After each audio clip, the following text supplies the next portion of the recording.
The United Nations Secretary-General Ban Ki-moon has asked European nations to build bridges instead of walls.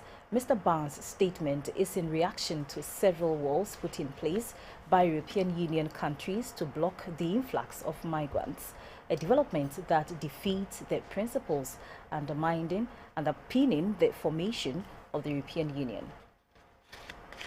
Russia, the largest member of the erstwhile Soviet Union, is a communist state which influenced a good part of the world. Russia was a key member of the Allied forces that defeated the Germans in World War II when Adolf Hitler's Nazi regime invaded Russia in an attempt to annex that country.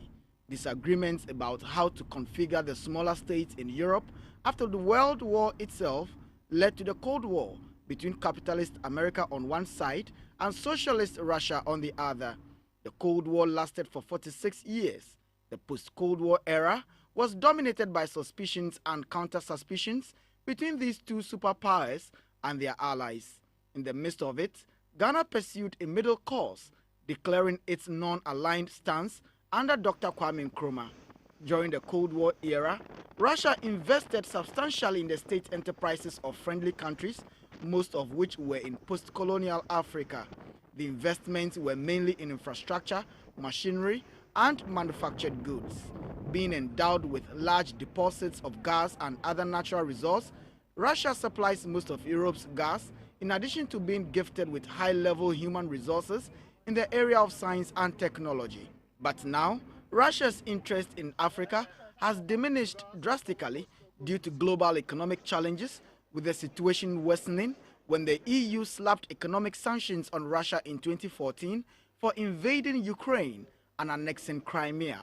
The dwindling Russian economic interest in Africa comes at a time when other BRICS countries such as China, India and Brazil are stepping up investments in Africa, a continent that has about 7 of the world's fastest economies and thus described as the new growth pole. Yet, Russia is concerned with domestic crisis management rather than asserting its big brother influence through investment in Africa. The 20th edition of the St. Petersburg International Economic Forum was to test the waters and re-strategize through the convergence of economically thriving nations, which included Ghana for the first time. The SPIEF 2016 ended with frank discussions and suggestions to Russia on how to strategically position itself in the world economic order to remain relevant today as it used to be years ago. But with her nose deeply in the Syrian war and fist firmly on Crimea and eyes on the Korean tension, one wonders how much could come out of these discussions. GBC 24, St. Petersburg.